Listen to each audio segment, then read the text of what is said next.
اللہ تعالیٰ فرماتے ہیں کہ میری طرف بھاگو، چلنے کے بارے میں نہیں فرمایا۔ اللہ تعالیٰ نے جو فرمایا دوڑنے کے بارے میں فرمایا کہ میری طرف دوڑو، میری طرف بھاگو، اور اس طرح بھاگو جس طرح پاگل بھاگتے ہیں، جس طرح مجنون بھاگتے ہیں، جس طرح دیوانے بھاگتے ہیں، جس طرح وہ لوگ بھاگتے ہیں جن کا دماغ ٹھیک نہیں ہوتا۔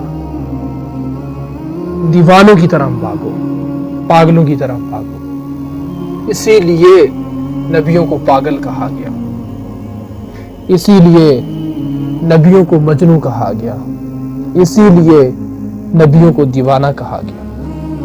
نبی اللہ کی طرف بھاگتے تھے، اپنے دائیں والوں کی پرواہ نہیں کرتے تھے کہ وہ کیا کہیں گے، بائیں والوں کی پرواہ نہیں کرتے تھے کہ وہ کیا کہیں گے، چاروں طرف کسی انسان کی پرواہ نہیں کرتے تھے وہ کیا کہیں گے، بلکہ نبیوں کی نظر اس بات پر ہوتی تھی کہ میرا اللہ کیا کہے گا، میرا اللہ مجھ سے راضی ہوا یا نہیں۔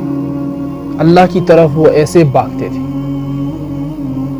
جیسے آج ہم دنیا کی طرف بھاگتے ہیں، جیسے آج ہم پیسے کے پیچھے بھاگتے ہیں۔ تو بھائیو، اللہ کی طرف بھاگو، اللہ کی طرف بھاگو۔ کیا مطلب؟ یعنی صبح کی نماز پڑھی تو اب اس کے بعد قرآن کی طرف بھاگو، قرآن پڑھا تو اب اشراق کی طرف بھاگو، اب چاش کی طرف بھاگو۔ کوئی دکھی ہے اس کے دکھوں کو ختم کرنے کی طرف بھاگو،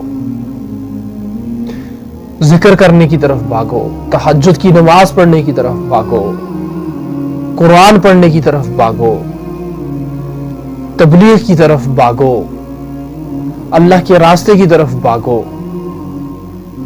جہاں سے اللہ ملتا ہے اس طرف بھاگو، جہاں اللہ کی بات ہو رہی ہے اس طرف بھاگو، جو اللہ کی بات کر رہا ہے اس طرف بھاگو، اللہ کی بات سننے کے لیے بھاگو، اللہ کی بات کرنے کے لیے بھاگو۔ بھاگنے کا مطلب یہ ہے۔